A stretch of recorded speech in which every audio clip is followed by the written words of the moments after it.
Welcome everybody, SF Live. We're back from a quick vacation break here. It's August 31st. I'm joined in a few seconds by Garett Macdonald. He's the CEO of Maritime Resources Corp. And as you all know, this is a live format. We're live on Twitter. We will be posting this on YouTube and Instagram, Spotify as well. Make sure you follow us on those channels. Hit the alert button, hit the subscribe button. That way you get notified when we go live with a new update. But most importantly, make sure you use the hashtag function AskMAE, that's the company's ticker in Toronto, for your questions during our live interview. We've already got a couple of questions in. We'll get to those at the end of our conversation with Garett. I hope he doesn't answer all of them so that we can keep those questions up and live and fresh and bring them up to your attention as well. You can see them on screen later on as well, or just go to Twitter, use hashtag AskMAE to see those questions. Now, it is my pleasure to reintroduce to you Mr. Garett Macdonald, CEO of Maritime Resources. We chatted about 2 months ago, or 3 months ago now. June 1st was our first SF Live. I forgot the episode number, but I'll make sure to post a link to it in the description below. And Garett, how are you doing? How have things been? Oh, good, Kai. Thanks for having us on, and pleasure to be here. How are you doing? Doing well. Like, as I said, I just came back from a week vacation. Feel rusty doing these SF Lives now. Muscle memory needs to return first, and just getting up and running. Garett, a lot of stuff has happened, but before we dive into the details of the news releases of the last couple of months, give our listeners, especially new listeners, a quick 60-second rundown. Like, what's Maritime? What are you guys doing? What's happening? Yeah, so we're a gold exploration development company. We're operating in Newfoundland and Labrador. We have the former Hammerdown gold mine, which was the former high-grade producer back in the early 2000s. This mine was operated by Richmont with an average grade of nearly 16 grams. And during that time, gold prices were a lot lower than they are today, and $200 to $300 an ounce, and they were operating with an 8 to 9 gram cutoff grade at the time. So we're in a lot different position now. The total resource of nearly 1 million ounces, and over the last year or so, year and a half, we've spent a lot of time developing a mine plan for Hammerdown to restart the operation. We've raised, just recently, we did an $8.7 million bought deal led by Sprott. We're currently sitting around $10 million in working capital, market cap of around $54 million, no debt. So we're in really good shape. We've got 2 diamond drills drilling at site right now. Kind of our 3, priorities for the next 12 months will be our feasibility study, which is basically starting this fall. Our project permitting, which we've already initiated about a month and a half ago, so we're on track to hear something back from the government fairly soon. And then exploration. So we're really actually branching out now from the mine to our exploration targets nearby. We've drilled over 10,000 meters in the last 2 months, and we plan to continue with 2 to 3 diamond drills this fall. We're also working on our Whisker Valley project, which is a new gold discovery located about 10 kilometers north of Hammerdown. We're trenching there right now. We plan to start diamond drilling some of our key targets there in the next couple of weeks. And Whisker Valley's kind of a sleeper story, but we're seeing veins there on surface that resemble Hammerdown. So there's something going on there, and it's pretty exciting. So between a development project at Hammerdown and all of the exploration potential around the mine and this new Whisker Valley project, we're pretty encouraged by what we've seen, and I think we have an exciting year ahead. So that's the pitch. That's the summary. Fantastic. I mentioned that 3 months ago. Your face always lightens up when you talk about the Whisker Valley. So I can't wait for you to put a couple drill holes in there. So I think we should go through the news flow chronologically and maybe structure it talking about cap structure and financials first before we dive into the exploration results. You put out a hole today, or some drill results, not just one hole, but some drill results out today that we should dive into a little deeper as well. But let's start with the cap structure. And cap structure meaning, like, Maritime, you closed $8.7 million bought deal. Tell us more about that. What kind of options does it offer for the company, but also who are the shareholders that came in? Did everybody stay pro rata? Yeah, everybody stayed generally pro rata. Some increased, actually. There was a lot of interest. It was originally a $6 million bought deal, and then we've upsized it.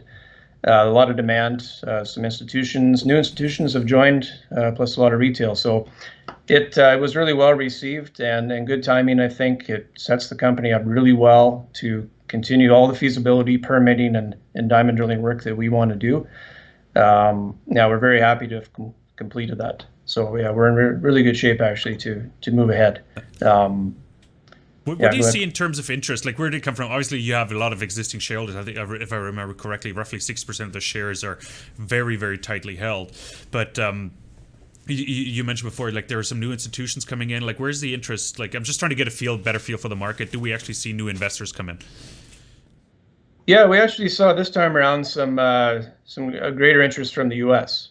So I think that's a good sign. We're seeing more, you know, I wouldn't call it, more institutions from, from the U.S., Canada. We had some European investors as well. So, yeah, I think everything is starting to come down cap. So big companies, of course, were looked at first, but people are looking for value in the smaller junior companies where we see a lot of value, especially with Maritime. And, we're still, I think, an undervalued story with the market cap and the cash that we have, plus the exploration upside. Going into a program now that has 2 to 3 diamond drilling for the next foreseeable future. It's looking very good, and we were happy to see the new investors come in. So far so good. Okay, so let's stay on cap structure for 1 second. I got lots of questions about the exploration side. You have 51 million warrants outstanding, which is a lot, admittedly. With the current share price 17.5 cents, do you see some of those warrants exercised? Do you see that part of the cap structure being reduced? Yeah, some of the warrants will be expiring in November, so they'll go away. The rest will expire in April of next year. So I do see some of those being exercised, over the next couple of months. So that'll bring a little more money into the company. So that's I think those numbers. Although you're right, there's a lot of warrants now, but I think that'll change here shortly. Fantastic. No, that's important for me as well. Cap structure clean, but also, like, as I know, like, most of the warrants are held by the existing shareholders, so I'm not too worried about them being thrown into the market or anything, and at any cost. So that gives me quite a bit of confidence here as well. Let's talk about, like, financial flexibility now. You said you have roughly $10 million in the bank. Warrants are being exercised. What does that translate into on the exploration side now? Yeah, so that gives us a lot of flexibility to expand drilling where we think it's worthwhile. So, and over the last 2 months, we've been focused on infill drilling at Hammerdown, largely to convert as much inferred to M&I as we can. Going into a feasibility study, that's important. Hammerdown was generally measured and indicated already. I think over 3/4 of the ounces there were M&I. The Orion deposit nearby that we're drilling on right now, more inferred there than Hammerdown. So that was been our focus, plus some grade control testing that we've done at Hammerdown to give us some greater confidence going into the next resource estimate on kind of the short range variability of the grade. So that's been generally very successful. We're seeing the veins where we expected them. The grades are holding up. It was a very good program, done safely. COVID-19 procedures all followed. Everyone's doing really well there. And now that that's basically done, we're branching out to other deposits. So we've got a lot of potential around Hammerdown. There's a 5 kilometer, basically a 5 kilometer mineralized trend that Hammerdown and Orion sit in, and very little information between those two deposits. We think that's an area that could be explored a lot more thoroughly. So we have one drill focused on that right now for a couple of reasons. We're looking for, and I mentioned this before in other interviews, that we're looking for the offset of Hammerdown. Hammerdown is cut off by a fault down around 250 meters below surface. We're trying to figure out where the other side of that deposit went, or if there are repeated structures along strike that could create more Hammerdown style deposits. So part of our work this summer and fall will be to continue drilling the targets that we've come up with. So we have one drill working on that right now, and another drill working on some of the remaining infill and Orion drilling on site. So we will actually be looking at adding the third drill here in the next few weeks for Whisker Valley, the one that I always smile about when I talk about it. It's a really cool project that hasn't really been marketed a lot in the past. We've been exploring there for over a year, finding a lot of samples, and very similar to what we see at Hammerdown, quartz and sulfide.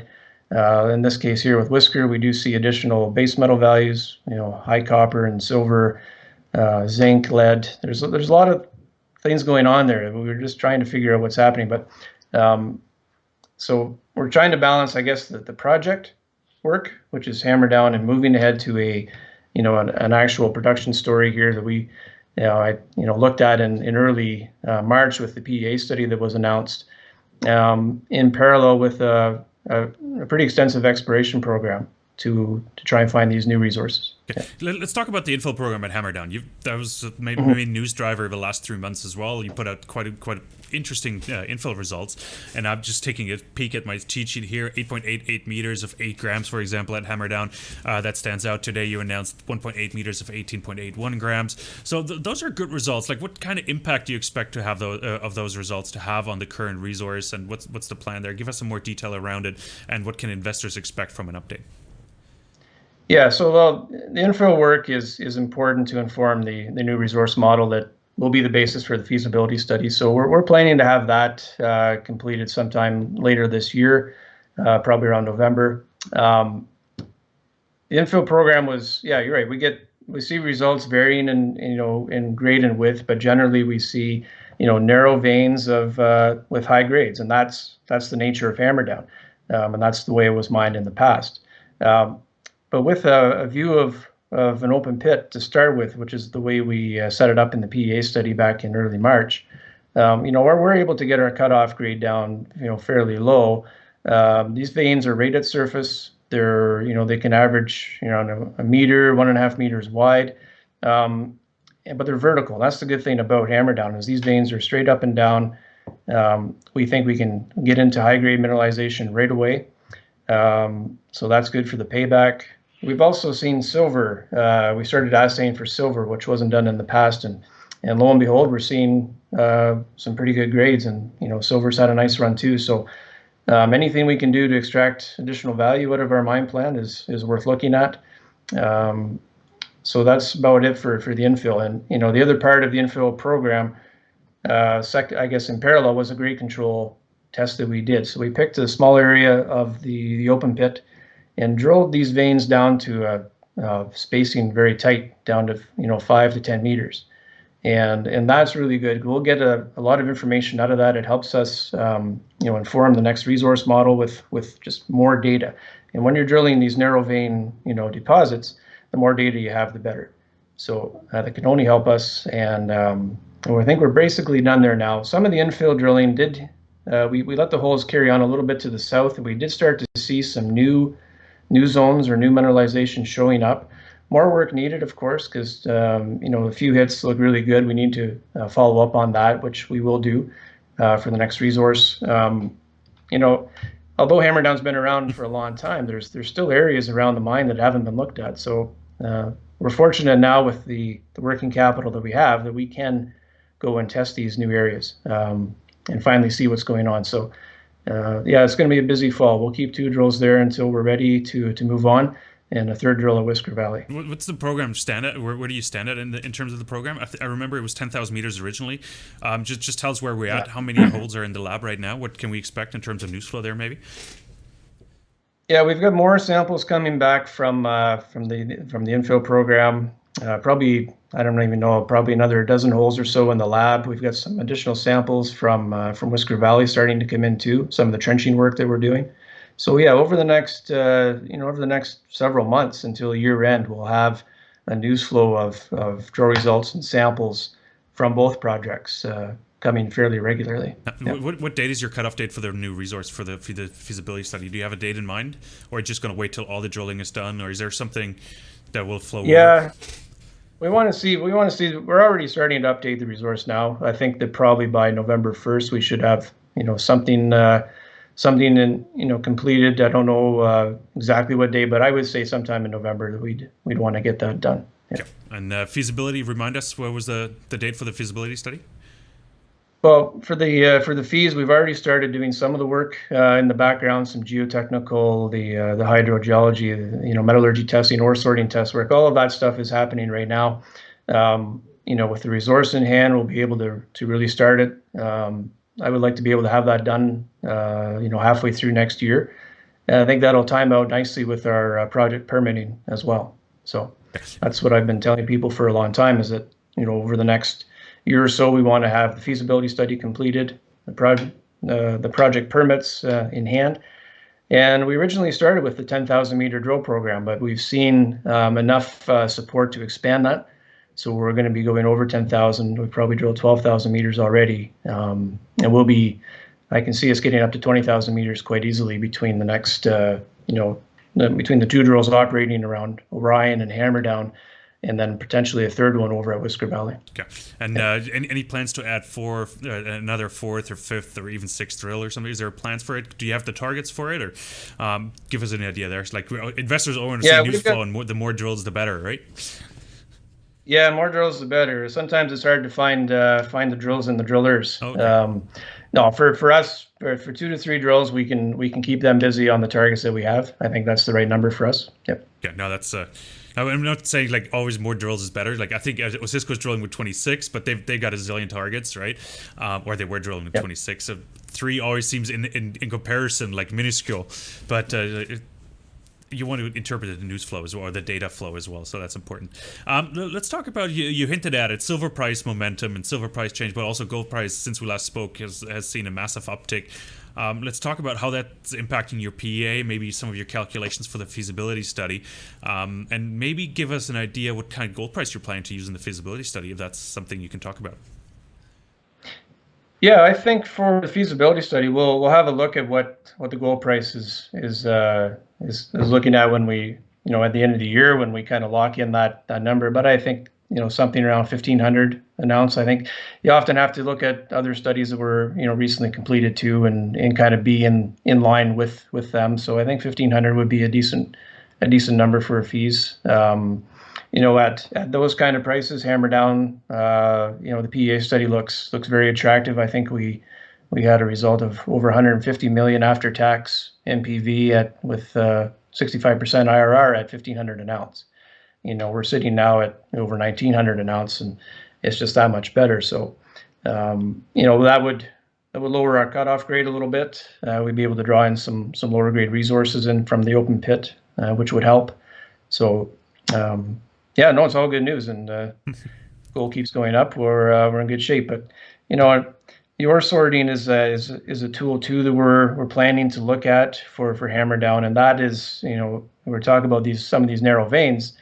They're narrow, and we will take dilution along the way to mine them. But they are high grade, and we have the ability with the sorting machine to remove that dilution before it enters the process plant. So we can save quite a bit of money by doing that.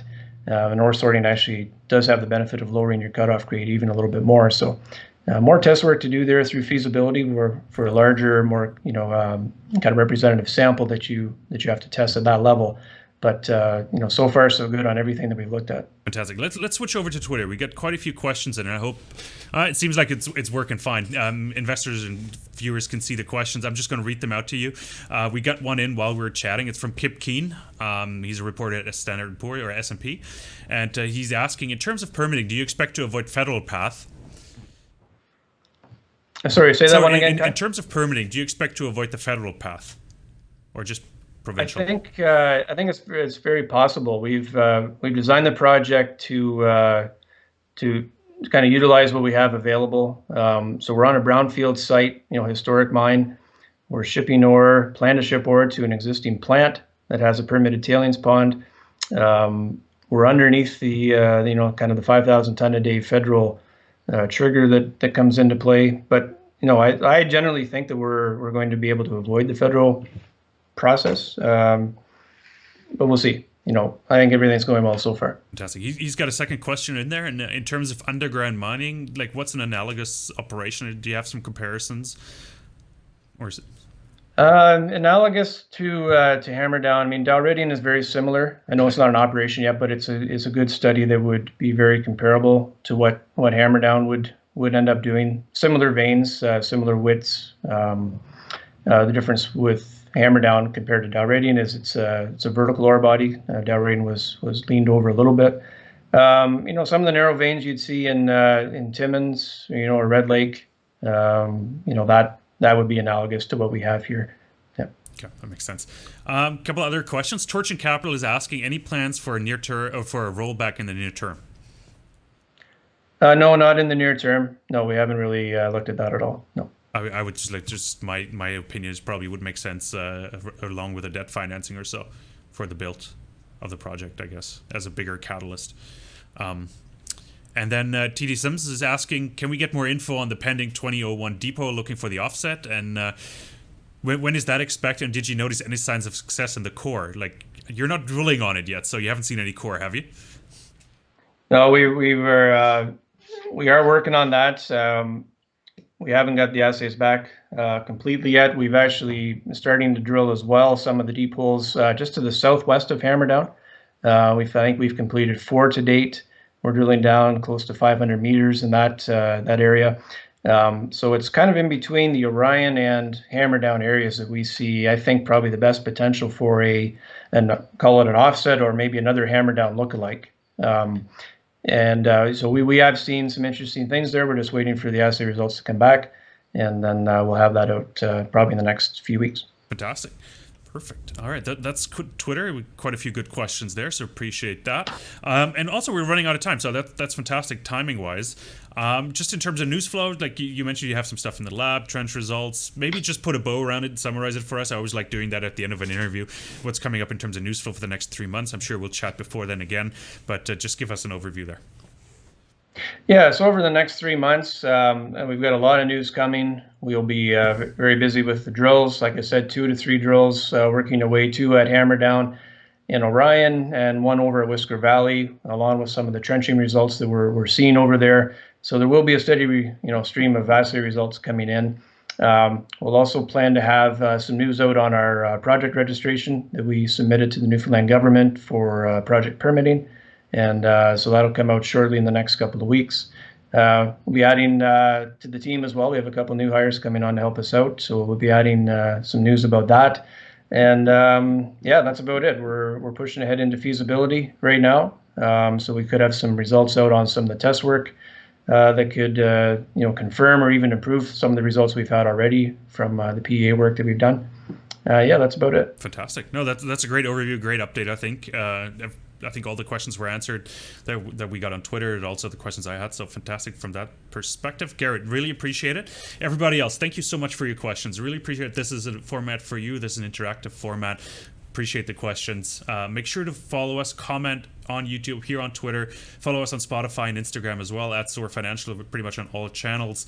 And leave a like, leave a thumbs up on YouTube. Make sure to leave some positive or even negative feedback. Any feedback is good feedback, in my opinion, as long as it's constructive. Appreciate that. And we'll talk very soon. And stay tuned for another update this week. So not of Maritime, but we got more interviews lined up this week. That's what I wanted to say. So really appreciate Garett you joining us, and we'll talk again very soon as well. Have a good day. Yep. Thanks, guy.